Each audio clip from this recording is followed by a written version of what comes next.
എൻ്റെ സമീറ, മണലാരണ്യത്തിലെ മരുപ്പച്ച. രചന മധു നിരഞ്ജൻ. അവതരണം ദീപ. ഹൊറൈസൺ ബാറിന്റെ ഉള്ളിലേക്ക് കയറി നിരഞ്ജൻ ചുറ്റുമൊന്ന് കണ്ണോടിച്ചു. ഒരു വശത്ത് ചടുലമായ മ്യൂസിക്കിന് ചുവടുവെക്കുന്ന ഫിലിപ്പൈന് പെൺകുട്ടികൾ, അവരുടെ കൂടെ ഡാൻസ് ചെയ്യുന്ന വിവിധ ദേശക്കാർ. മിനി സ്കേർട്ടിട്ട ബാർ ഗേൾസ് അങ്ങോട്ടും ഇങ്ങോട്ടും നടക്കുന്നുണ്ട്. വീക്കെൻഡ് ഈവനിംഗ് ആയതുകൊണ്ടാകാം മേശകൾ മിക്കതും നിറഞ്ഞിരിക്കുന്നു. ആണും പെണ്ണും ഇടകലർന്നിരുന്ന് വാരാന്ത്യം ആഘോഷിക്കുന്നു. വലിയൊരു വട്ടമേശയ്ക്കു ചുറ്റും കുറെ ആഫ്രിക്കൻസ് ഇരുന്ന് ഉച്ചത്തിൽ പാട്ടുപാടുന്നു. എണ്ണക്കറുപ്പുള്ള ആഫ്രിക്കൻ പെൺകുട്ടികൾ. അവർ ഒരേ താളത്തിൽ ഡാൻസ് കളിക്കുന്നു. നിരഞ്ജൻ തന്റെ പതിവ് സീറ്റിലേക്ക് നടന്നു. ഒഴിഞ്ഞ ഒരു മൂലയിൽ രണ്ടിരിപ്പിടങ്ങൾ മാത്രമുള്ള ഒരു ചെറിയ മേശ.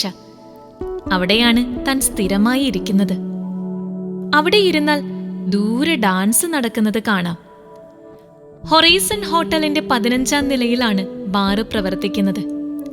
ബാറിന്റെ ചുവരുകളിൽ ഗ്ലാസ് ഇട്ടിരിക്കുന്നത് കൊണ്ട് അവിടെ ഇരുന്നാൽ മനോഹരമായ ദോഹ നഗരത്തിന്റെ ദൂരെ കാഴ്ചകൾ കാണാം.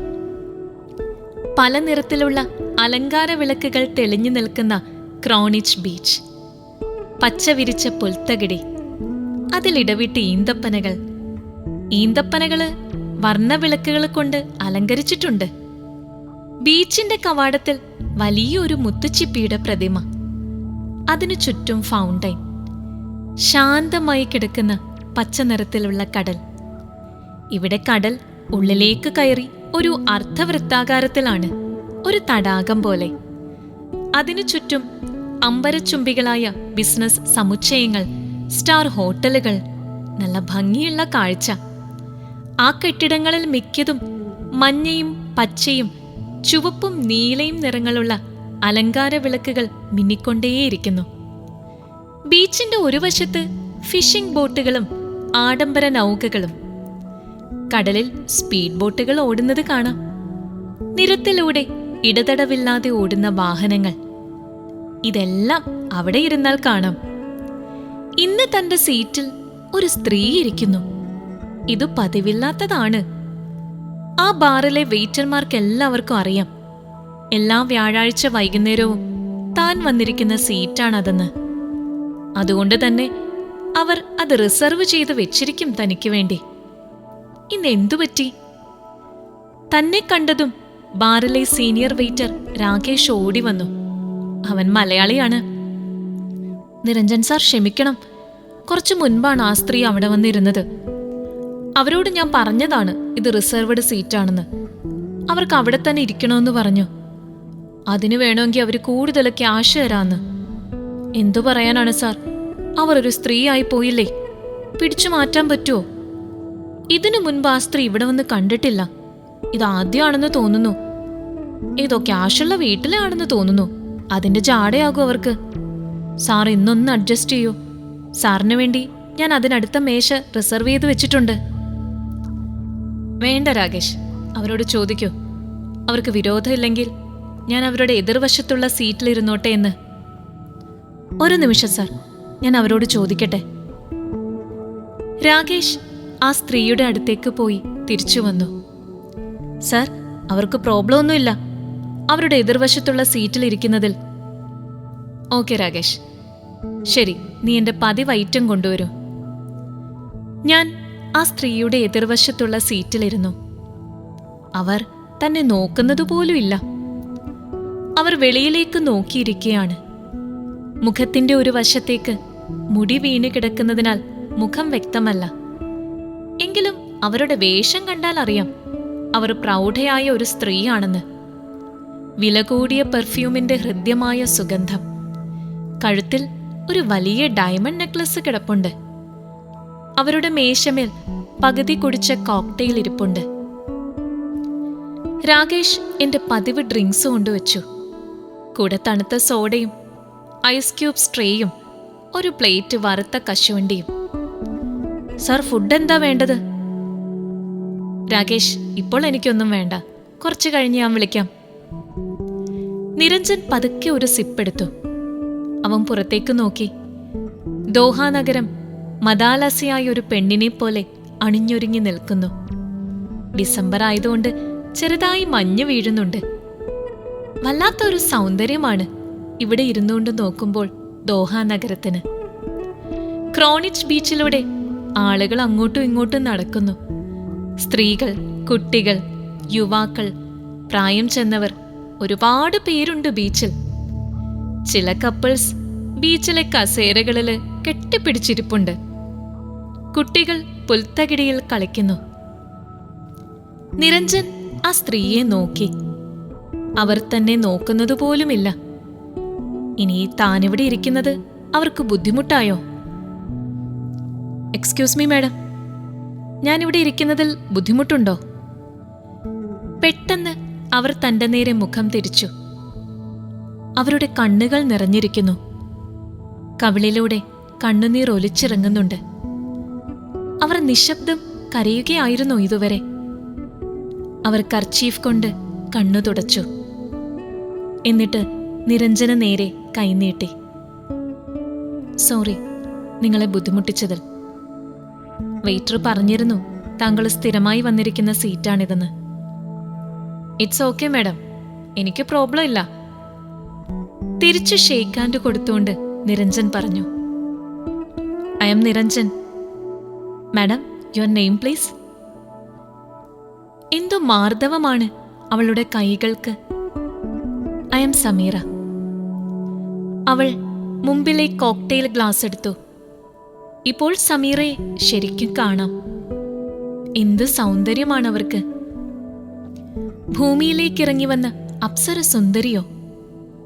നീണ്ടുവിടർന്ന ആരെയും വശീകരിക്കുന്ന കണ്ണുകൾ, മനോഹരമായ ചുണ്ടുകൾ, ആപ്പിൾ പോലെ തുടുത്ത കവിളുകൾ, നീണ്ട മനോഹരമായ മൂക്ക്, പഴുത്തു വിളഞ്ഞ ഗോതമ്പിന്റെ നിറം, ബാറിലെ വെളിച്ചത്തിൽ ഗോൾഡൻ കളർ പോലെ, വരച്ചെടുത്ത പോലെ അഴകളവുകൾ. നിരഞ്ജൻ, താങ്കൾ മലയാളിയാണല്ലേ? നിങ്ങളെ കണ്ടാലേ അത് പറയും. യെസ് മാഡം, ഞാനൊരു മലയാളിയാണ്. സമീറയ്ക്ക് വിരോധമില്ലെങ്കിൽ ഞാൻ സമീറയ്ക്കും കൂടി ഫുഡ് പറയട്ടെ? വേണ്ട നിരഞ്ജൻ, എനിക്ക് കുറേ നേരം ഇവിടെ ഇരിക്കണം. താങ്കൾ ഫുഡ് കഴിച്ചോളൂ. ഞാൻ രാകേഷിനെ വിളിച്ചു. രാകേഷ്, എനിക്കൊരു ഡ്രിങ്ക്സ് കൂടി. ഇവിടെ മാഡത്തിന് എന്താണ് വേണ്ടതെന്ന് ചോദിക്കൂ, അതെന്റെ ബില്ലിൽ ചേർത്താൽ മതി. നിരഞ്ജൻ, നിങ്ങളുടെ ഓഫർ ഞാൻ സ്വീകരിക്കുന്നു. എനിക്ക് 2 പെഗ് വേണം. താങ്കൾ കഴിക്കുന്ന ബ്രാൻഡ് തന്നെ മതി.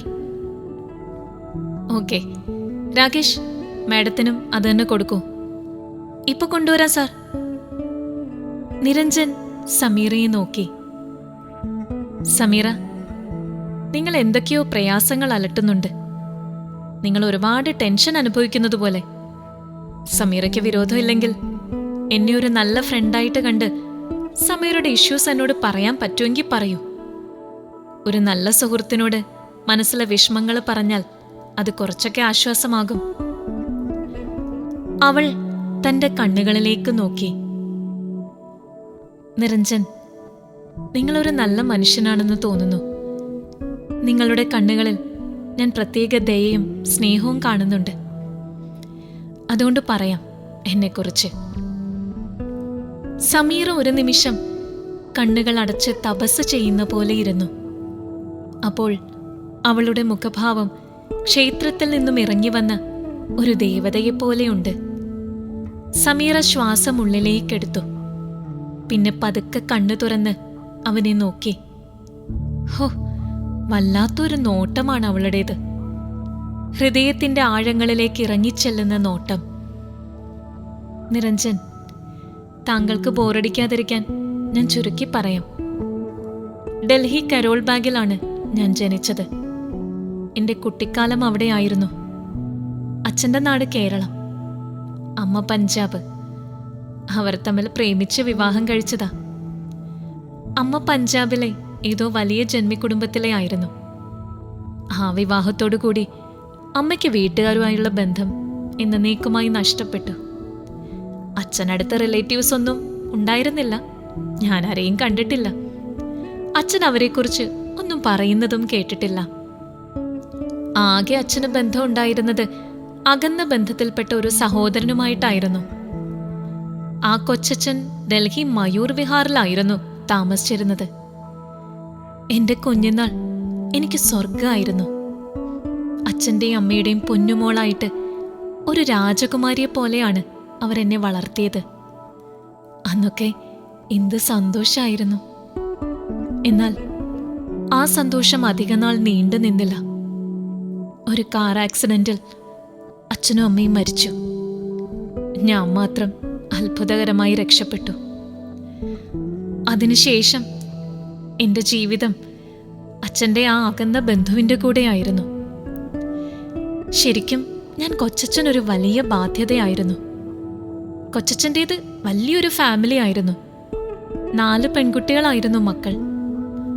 അവരുടെ ആ വലിയ കുടുംബത്തിൽ ഞാൻ ഒരഗതിയെപ്പോലെ കഴിഞ്ഞു. എന്നും കൊച്ചമ്മയുടെ ശാപവാക്കുകളും പീഡനങ്ങളും. ആ പ്രയാസങ്ങളിലും ഞാൻ നന്നായി പഠിക്കുമായിരുന്നു. എങ്കിലും 9ാം ക്ലാസ് വരെ പഠിക്കാൻ സാധിച്ചുള്ളൂ. കൊച്ചച്ഛൻ എൻ്റെ 14ാം വയസ്സിൽ ഡൽഹിയിലെ ഒരു പണക്കാരനായ മാർവാടിയെ കൊണ്ട് എന്നെ വിവാഹം കഴിപ്പിച്ചു. അതൊരു വിവാഹമായിരുന്നില്ല, ഒരു കച്ചവടം. കൊച്ചച്ഛൻ വലിയ വിലയ്ക്ക് എന്നെ ആ മാർവാടിക്ക് വിൽക്കുമായിരുന്നു. എൻ്റെ സൗന്ദര്യത്തിന് കൊച്ചച്ഛൻ ഒരുപാട് ക്യാഷ് കിട്ടി. ദൈവം എനിക്ക് അറിഞ്ഞു തന്നത് എൻ്റെ ഈ സൗന്ദര്യമാണ്. ആ മാർവാടിയുടെ അനേകം ഭാര്യമാരിൽ ഒരുവളായി ഞാൻ ജീവിച്ചു. 50 വയസ്സിന് മുകളിലുണ്ടായിരുന്നു അപ്പോൾ ആ മനുഷ്യന്. അയാളുടെ കാമപൂർത്തീകരണത്തിനുള്ള ഒരു ഉപകരണം മാത്രമായിരുന്നു ഞാൻ.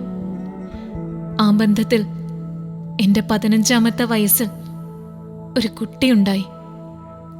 അങ്ങനെ 1.5 വർഷം ഞാൻ അയാളുടെ കൂടെ ഒരു തടവുകാരിയെപ്പോലെ ജീവിച്ചു. കുട്ടിയുണ്ടായി 2 മാസം കഴിഞ്ഞപ്പോൾ ഒരു രാത്രി അയാളുടെ ഒരു ഫ്രണ്ടിനെ എൻ്റെ മുറിയിൽ കയറ്റി കതകടച്ചു അയാൾ. അന്ന് ആ കാമഭ്രാന്തനെ കയ്യിൽ കിട്ടിയ ഫ്ലാസ്ക് കൊണ്ട് തലക്കടിച്ച് വീഴ്ത്തിയിട്ട് കുഞ്ഞിനെ എടുത്ത് അവിടുന്ന് രക്ഷപ്പെട്ടു. പിന്നെ എവിടെയൊക്കെ അലഞ്ഞു. എൻ്റെ കുഞ്ഞിനെ വളർത്താൻ പല പണികളും ചെയ്തു. എല്ലായിടത്തും അവസാനം എൻ്റെ സൗന്ദര്യം എനിക്ക് ശാപമായി. എല്ലായിടത്തും കാമാർത്തിയോടെയുള്ള തുറച്ചുനോട്ടം. തരം കിട്ടിയാൽ തട്ടാനും മുട്ടാനും കേറിപ്പിടിക്കാനും വരെ പുരുഷന്മാർ ശ്രമിച്ചു. എൻ്റെ ശരീരത്തിലാണ് കണ്ണ്. ഒരുപാട് പിടിച്ചു നിന്ന് നോക്കി, രക്ഷയുണ്ടായില്ല. അന്നെനിക്കൊരു കാര്യം മനസ്സിലായി. ഈ ലോകത്ത് ആരുമില്ലാത്ത, നല്ല വിദ്യാഭ്യാസം പോലും ഇല്ലാത്ത, അതും എന്നെപ്പോലെ ഒരു പെണ്ണിന് പിടിച്ചു നിൽക്കാൻ പറ്റില്ലെന്ന്. എൻ്റെ മുന്നിൽ 2 വഴികളെ ഉണ്ടായിരുന്നുള്ളൂ. ഒന്നുകിൽ ജീവിക്കുക, അല്ലെങ്കിൽ കുഞ്ഞിനെയും കൊണ്ട് ആത്മഹത്യ ചെയ്യുക. കുഞ്ഞിൻ്റെ മുഖത്ത് നോക്കിയിട്ട് ആത്മഹത്യ ചെയ്യാൻ തോന്നിയില്ല. എനിക്ക് ജീവിക്കണം, എൻ്റെ കുഞ്ഞിനെ വളർത്തണം. എൻ്റെ സൗന്ദര്യത്തിന് ഒരുപാട് ആവശ്യക്കാരുണ്ടായിരുന്നു. ഒരു വെറും തെരുവ് വേശ്യയാകാൻ ഞാൻ തയ്യാറല്ലായിരുന്നു. എൻ്റെ സൗന്ദര്യത്തിന് ഞാൻ വിലയിട്ടു. മുന്തിയ ധനികന്മാർ, പൊളിറ്റിക്കൽ ലീഡേഴ്സ്, സമൂഹത്തിൽ ഉയർന്ന പൊസിഷനിലിരിക്കുന്നവർ, എനിക്ക് അവരിൽ മാത്രമായിരുന്നു നോട്ടം. അവർ എൻ്റെ ശരീരത്തിന് ലക്ഷങ്ങളും കോടികളും തന്നു. എനിക്ക് ഈ സമൂഹം നഷ്ടപ്പെടുത്തിയത് എല്ലാം തിരിച്ചു പിടിക്കണമെന്ന വാശിയായിരുന്നു. പിന്നെ എൻ്റെ മകനോട് മാത്രമായിരുന്നു സ്നേഹം. അവന് ഞാനും, എനിക്ക് അവനും മാത്രം. അവനൊന്നും അറിയാതെ സന്തോഷമായി വളരണം. അവനെ ഞാൻ ഊട്ടിയിലെ ഏറ്റവും പ്രശസ്തമായ ഒരു കോൺവെന്റ് സ്കൂളിലാക്കി. അങ്ങനെ ഞാൻ ഡൽഹിയിൽ നിന്നും ഖത്തറിലെത്തി. പിന്നെ എൻ്റെ തട്ടകം ഈ ദോഹ നഗരമായിരുന്നു. ഇവിടുന്ന് ഞാൻ കോടികൾ ഉണ്ടാക്കി. ഒരു രാത്രിയിലെ ഏതാനും മണിക്കൂറുകൾക്ക് എൻ്റെ വില ലക്ഷങ്ങളാണ്. ഈ നഗരത്തിലെ മുന്തിയവന്മാർ എനിക്ക് വേണ്ടി കാത്തിരുന്നു. പല പകൽമാന്യന്മാരുടെയും മുഖംമൂടി എൻ്റെ മുന്നിൽ അഴിഞ്ഞു വീണു. ഞാൻ സമീറ. നിങ്ങൾ പുരുഷവർഗത്തിന്റെ ഭാഷയിൽ പറഞ്ഞാൽ ഈ നഗരത്തിലെ ഏറ്റവും മുന്തിയ വേശ്യ. അവൾ പെട്ടെന്ന് നിശബ്ദയായി. എന്തോ വികാരവിക്ഷോഭത്തിൽ അവളുടെ നെഞ്ചുയർന്ന് താഴുന്നു. അവൾ മുന്നിലിരുന്ന 2 പെഗ്ഗും ഒറ്റ വീർപ്പിന് കുടിച്ചു. നിരഞ്ജൻ, എനിക്ക് നിങ്ങൾ 2 പെഗ് കൂടി പറയണം. ഞാൻ മുന്നിലിരുന്ന കോളിംഗ് ബെൽ അമർത്തി. ഒരു ഫിലിപ്പീൻ ബാർലേഡി ഓടി വന്നു. എന്തു വേണം സാർ? ഇവിടെ മാഡത്തിന് 2 പെഗ് കൂടി കൊടുക്കൂ. ശരി സാർ. സമീറ, ബാക്കിയോടി പറയൂ. ഇപ്പോൾ അവളുടെ മുഖം വല്ലാതെ വലിഞ്ഞു മുറുകുന്നു. ഒരുപാട് വിഷമം അവൾ അനുഭവിക്കുന്നു എന്നെനിക്ക് തോന്നി. നിരഞ്ജൻ, നിങ്ങൾക്കറിയോ, എന്റെ മകൻ, എനിക്കവൻ ജീവനായിരുന്നു. അവനു വേണ്ടിയാണ് ഞാൻ ഈ കാലം അത്രയും ജീവിച്ചത്. ഇപ്പോഴും ഞാൻ ചെറുപ്പമാണ്. വെറും 34 വയസ്സ് മാത്രം. അവന് ഞാൻ ഒരുപാട് സ്നേഹം കൊടുത്തു. ഞാൻ സമ്പാദിച്ചത് മുഴുവൻ അവനു വേണ്ടിയായിരുന്നു. ഓരോ വെക്കേഷനും ഞാനും മോനും ഒന്നിച്ച് ഞാനുണ്ടാക്കിയ എൻ്റെ വലിയ വീട്ടിലായിരുന്നു. അവന് ഞാൻ വേണ്ടതൊക്കെ വാങ്ങിക്കൊടുത്തു. അവനുമായി ഒരുപാട് യാത്രകൾ നടത്തി. അവന് ഒരു കുറവും വരരുത്. ഞാൻ ജീവിച്ചത് തന്നെ അവന് വേണ്ടിയാണ്. എന്നിട്ടും അവൻ എന്നോട്... നിങ്ങൾക്കറിയോ നിരഞ്ജൻ, ഇന്നെന്റെ മകന്റെ 18ാം പിറന്നാളാണ്. എനിക്കൊരുപാട് സന്തോഷമുള്ള ദിവസം. ബർത്ത്ഡേ ഞാൻ ആഘോഷിക്കാറില്ല. ഇന്ന് മോർണിംഗ് ഞാൻ അവനെ വിളിച്ചു വിഷ് ചെയ്യാൻ. എന്നാൽ അവൻ ഇന്ന് എന്നോട് എന്താ പറഞ്ഞെന്നറിയോ? ഇനി ഒരിക്കലും അവനെ വിളിക്കരുതെന്ന്. നിങ്ങളൊരു ചീത്ത സ്ത്രീയാണെന്ന്. നിങ്ങളെപ്പോലെ ഒരാൾ എൻ്റെ അമ്മയെന്ന് പറയാൻ അവന് നാണക്കേടാണെന്ന്. അവനിപ്പോൾ എന്നോട് അറപ്പും വെറുപ്പുമാണെന്ന്. ഇനി ഒരിക്കലും ഞാൻ അവനെ കാണാൻ ചെല്ലരുതെന്ന്. അവൻ്റെ ഫ്രണ്ടിൻ്റെ അച്ഛൻ പറഞ്ഞു നിന്റെ അമ്മ ഒരു വേശ്യയാണെന്ന്. തെളിവ് സഹിതം അവനെ കാണിച്ചു കൊടുത്തുവെന്ന്. അവൻ്റെ ഫ്രണ്ട്സ് അവനെ വേശ്യയുടെ മകനെന്ന് വിളിച്ചെന്ന്. ഇനി അവൻ ഇങ്ങനെ ഒരു അമ്മ ഇല്ലെന്ന്. അവൻ അവസാനം പറഞ്ഞ വാക്കുകളാണ് എന്നെ ഒരുപാട് വേദനിപ്പിച്ചത്. നിങ്ങൾക്ക് എവിടെയെങ്കിലും പോയി ചത്തൂടെ എന്ന്. എന്റെ പൊന്നുമോൻ അവൻ ഈ അമ്മയെ മനസ്സിലാക്കിയില്ല. അടങ്ങാത്ത വികാരത്തള്ളലിൽ അവരുടെ കൈകളും ചുണ്ടുകളും വിറയ്ക്കുന്നു. ഞാൻ അവരുടെ കൈകളിൽ മുറുകെ പിടിച്ചു. ഒരാശ്രയത്തിനെന്ന പോലെ അവർ എൻ്റെ കൈകളിൽ മുഖമമർത്തി നിശബ്ദം കരഞ്ഞു. ഈ അമ്മയെ ഞാൻ എന്തു പറഞ്ഞാണ് ആശ്വസിപ്പിക്കുക? സമീറ, നിന്റെ ഈ സങ്കടത്തിന് ഞാൻ എന്തു പറഞ്ഞാലും അത് മതിയാകില്ല. നീ കരഞ്ഞു, മനസ്സ് ശാന്തമാകുന്നതുവരെ കരഞ്ഞു. നീ ഒരമ്മയാണ്. നിന്റെ മനസ്സ് നിനക്ക് മാത്രമേ അറിയൂ. നിരഞ്ജൻ അവളുടെ തലയിൽ പതുക്കെ തലോടി. ഇവിടെ ഒരു സ്ത്രീയും വേശ്യയായി ജനിക്കുന്നില്ല. സമൂഹമാണ് അവരെ വേശ്യയാക്കുന്നത്. ഒരു സ്ത്രീയുടെ നിസ്സഹായ അവസ്ഥയാണത്. സമീറ, സമയം ഒരുപാടായി. ബാർ അവർക്ക് ക്ലോസ് ചെയ്യണം. എവിടെയാണ് സമീറ താമസിക്കുന്നത്? ഞാൻ അവിടെ കൊണ്ടുവിടാം. എഴുന്നേൽക്കൂ. രാകേഷ്, ഞാൻ ഉറക്കെ വിളിച്ചു. എന്റെ ബില്ല് കൊണ്ടുവരൂ. രാകേഷ് ഓടി ബില്ലുമായി വന്നു. സമീറ മെല്ലെ സീറ്റിൽ നിന്നും എഴുന്നേറ്റു. അവളുടെ കാലുകൾ വേച്ചു പോകുന്നു. ഞാൻ അവളെ കൈകൊണ്ട് താങ്ങി എഴുന്നേൽപ്പിച്ചു. ഹോട്ടലിന്റെ റിസപ്ഷനിൽ അവളുടെ കാറിന്റെ കീ ഏൽപ്പിച്ചു. നാളെ ഈ മാഡം വന്ന് എടുത്തോളൂ. എന്റെ കാറിൽ അവളെ കൊണ്ടിരുത്തി. സമീറ, എവിടെയാ താമസിക്കുന്നത്? Pearl city, apartment number 10, flat number 7B. Sameera പതുക്കെ പറഞ്ഞു. പേൾ സിറ്റി, ദോഹയിലെ ഏറ്റവും പണമുള്ളവർ മാത്രം താമസിക്കുന്ന ഇടം. അത് ഭൂമിയിലെ സ്വർഗമാണ്. കാർ പേഴ്സിറ്റിയിലെ 10-ാം നമ്പർ അപ്പാർട്ട്മെന്റിലെ പാർക്കിംഗ് ഏരിയയിൽ നിന്നു. സമീറയെ പിടിച്ചെഴുന്നേൽപ്പിച്ച് ഫ്ളാറ്റിലേക്ക് നടത്തി. അവൾ അയാളുടെ തോളിൽ ഒരു കുഞ്ഞിനെ പോലെ തളർന്നു കിടന്നു. അവൾ പറയുന്നുണ്ടായിരുന്നു, നിരഞ്ജൻ, നീ നല്ലവനാണ്. നിനക്ക് എന്നെ ഇന്ന് സ്വന്തമാക്കാം. നീയാണ് എൻ്റെ ലൈഫിലെ അവസാനത്തെ പുരുഷൻ. ഇനി വേറൊരു പുരുഷൻ എൻ്റെ ലൈഫിലുണ്ടാവില്ല. സമീറ എല്ലാം നിർത്തുകയാണെന്ന്. നിരഞ്ജൻ സമീറയുടെ ഫ്ലാറ്റ് തുറന്നു. അവളെ ബെഡിലേക്ക് കിടത്തി. സമീറ ഉറക്കത്തിലേക്ക് പോകുന്നതുവരെ അയാൾ അവളെ നോക്കി അടുത്തിരുന്നു. നീലവിരിയിട്ട ജാലകത്തിലൂടെ വെളിച്ചം മുഖത്തേക്കടിച്ചപ്പോൾ സമീറ മെല്ലെ കണ്ണു തുറന്നു. അവൾ മുന്നിലെ ക്ലോക്കിലേക്ക് നോക്കി. സമയം രാവിലെ 10 മണി. ഇന്നലത്തെ കാര്യങ്ങൾ അവളുടെ ഓർമ്മയിലേക്ക് വന്നു. എവിടെ നിരഞ്ജൻ? അയാളെ അവിടെ എങ്ങും കണ്ടില്ല. പകരം അവളുടെ ബെഡിൽ ഒരു കുറിപ്പിരിക്കുന്നു. അവൾ അതെടുത്ത് വായിച്ചു. സമീറ, നിന്നോട് എനിക്ക് ഒരുപാട് സഹതാപമുണ്ട്. എന്തു പറഞ്ഞ് നിന്നെ ആശ്വസിപ്പിക്കണമെന്ന് എനിക്കറിയില്ല. ഒരു രാത്രി കൊണ്ട് പരിചയപ്പെട്ട നിന്നോട് എനിക്ക് യാതൊരു വികാരവും തോന്നിയില്ല. നീ എത്ര സുന്ദരിയായാലും എനിക്കൊന്നും തോന്നില്ല. ജീവിതം ഒരുപാട് ആഴത്തിൽ മനസ്സിലാക്കിയവനാണ് ഞാൻ. ഒന്നുമില്ലായ്മയിൽ നിന്നും ജീവിതം തുടങ്ങിയവൻ. ഇന്നെനിക്ക് കോടികൾ ആസ്തിയുണ്ട്. നല്ല നിലയിൽ പ്രവർത്തിക്കുന്ന ഒരു സ്ഥാപനത്തിന്റെ ഉടമയാണ് ഞാൻ. എന്നാൽ ദൈവം എനിക്ക് ചിലതൊരുപാട് തന്നു, ചില കാര്യങ്ങൾ തന്നില്ല. അതും എൻ്റെ വിധി. കഴിഞ്ഞ 13 വർഷമായി ദാമ്പത്യ ജീവിതമില്ലാത്ത ഒരുവനാണ് ഞാൻ.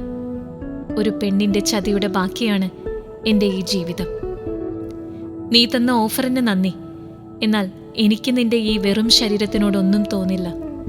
പരസ്പരം സ്നേഹമില്ലാതെ ഒരു സ്ത്രീയോടും എനിക്കൊന്നും തോന്നില്ല. സ്നേഹമില്ലാതെ നടക്കുന്ന വെറും കാമം എനിക്ക് തോന്നില്ല. ഇതെന്റെ കഴിവില്ലായ്മയാണെങ്കിൽ നീ എന്നോട് ക്ഷമിക്കുക. ഇതിന്റെ കൂടെ എൻ്റെ ബിസിനസ് കാർഡ് വെച്ചിട്ടുണ്ട്. നിനക്ക് ഈ നഗരത്തിൽ എന്ത് സഹായം ആവശ്യമുണ്ടെങ്കിലും വിളിക്കാൻ മടിക്കരുത്. എന്ന് നിന്റെ വൺ ഡേ ഫ്രണ്ട് നിരഞ്ജൻ. 2 ആഴ്ചയ്ക്ക് ശേഷം ഒരു പ്രഭാതം നിരഞ്ജന്റെ മൊബൈലിലേക്ക് ഒരു കോൾ വന്നു. ഹലോ, ഞാൻ സമീറ. ഓർമ്മയുണ്ടോ എന്നെ? യെസ് സമീറ, പറയൂ. ഇന്ന് ഈവനിങ് ഫ്ലൈറ്റിന് ഞാൻ ദോഹയിൽ നിന്നും പോവുകയാണ്. ഇനി ഒരിക്കലും ഇങ്ങോട്ടില്ല. നിരഞ്ജന് പറ്റുമെങ്കിൽ ഇന്ന് ഈവനിങ് ദോഹ എയർപോർട്ടിലേക്ക് വരൂ. ഈ നഗരത്തിൽ എനിക്ക് യാത്ര പറഞ്ഞു പോകാൻ വേറെ ആരുമില്ല. ശരി സമീറ, ഞാൻ വരാം. കോൾ കട്ടായി. ദോഹ എയർപോർട്ടിലെ വെയിറ്റിംഗ് റൂമിൽ അവൾ നിരഞ്ജന് വേണ്ടി കാത്തിരുന്നു. നിരഞ്ജൻ, നിങ്ങൾ വരുമെന്ന് ഞാൻ പ്രതീക്ഷിച്ചില്ല. എൻ്റെ ഈ ജീവിതത്തിൽ ഞാൻ കണ്ട വളരെ നല്ല മനുഷ്യനാണ് നീ. ഒരുപാട് നന്മയുള്ള അപൂർവ മനുഷ്യരിൽ ഒരുവൻ. നിന്റെ കണ്ണുകളിൽ സ്നേഹവും ദയയും മറ്റുള്ളവരോടുള്ള സഹാനുഭൂതിയും ഉണ്ട്. നീ എന്നിൽ നിന്നും ഒന്നും പ്രതീക്ഷിച്ചില്ല. നിരഞ്ജൻ, ഞാനിനി എൻ്റെ ഭൂതകാലത്തിലേക്ക് തിരിച്ചു പോകില്ല. അത് ഞാൻ നിനക്ക് തരുന്ന വാക്കാണ്. ഇപ്പോൾ എനിക്ക് ഇനിയുള്ള കാലം സുഖമായി ജീവിക്കാൻ വേണ്ടതൊക്കെയുണ്ട്. നിരഞ്ജൻ, ഞാൻ നിന്നോടൊരു കാര്യം പറഞ്ഞോട്ടെ? തെറ്റാണെങ്കിൽ ക്ഷമിക്കുക. അവൾ എൻ്റെ കൈകൾ ചേർത്തു പിടിച്ച് അതിലേക്ക് മുഖമമർത്തി. എൻ്റെ ജീവിതത്തിൽ ആദ്യമായിട്ട് എനിക്കൊരു പുരുഷനോട് സ്നേഹം തോന്നുന്നത് നിന്നോടാണ്. നിനക്ക് വേണ്ടി ഞാൻ കാത്തിരിക്കും. നീ വരില്ല എന്ന് എനിക്കറിയാം. എങ്കിലും വെറുതെ. നിരഞ്ജൻ, നിനക്ക് ഈ ലൈഫിൽ ആരുമില്ലെന്ന് തോന്നുമ്പോൾ എൻ്റെ അടുത്തേക്ക് വരാം. ഒരു കുറിപ്പ് അവൻ്റെ കൈകളിൽ അവൾ കൊടുത്തു. ഇതിൽ എൻ്റെ അഡ്രസ്സും ഫോൺ നമ്പറും ഉണ്ട്. ഞാൻ കാത്തിരിക്കും. എത്ര നാളായാലും. ഇതെന്റെ അവിവേകമെങ്കിൽ എന്നോട് ക്ഷമിക്കുക. അവൾ ഒന്ന് ഏങ്ങിയോ? അവളുടെ കണ്ണുകൾ നിറഞ്ഞു വരുന്നത് അയാൾ കണ്ടു. പെട്ടെന്ന് ഹാൻഡ് ബാഗും എടുത്ത് അവൾ തിരിഞ്ഞു നടന്നു. അവൾ പോകുന്നതും നോക്കി നിന്നതിന് ശേഷം നിരഞ്ജൻ തിരിച്ചു നടന്നു. അയാളുടെ മനസ്സിൽ അന്ന് ആദ്യമായി അവളോട് സ്നേഹം തോന്നി. നിരഞ്ജൻ മനസ്സിൽ ഓർത്തു, സമീറ, ഞാനിപ്പോൾ നിന്നെ സ്നേഹിക്കുന്നു, ഒരുപാട് സ്നേഹിക്കുന്നു. നീ പാവമാണ്. ഈ ലോകത്ത് നീ ഒറ്റയ്ക്കാവില്ല.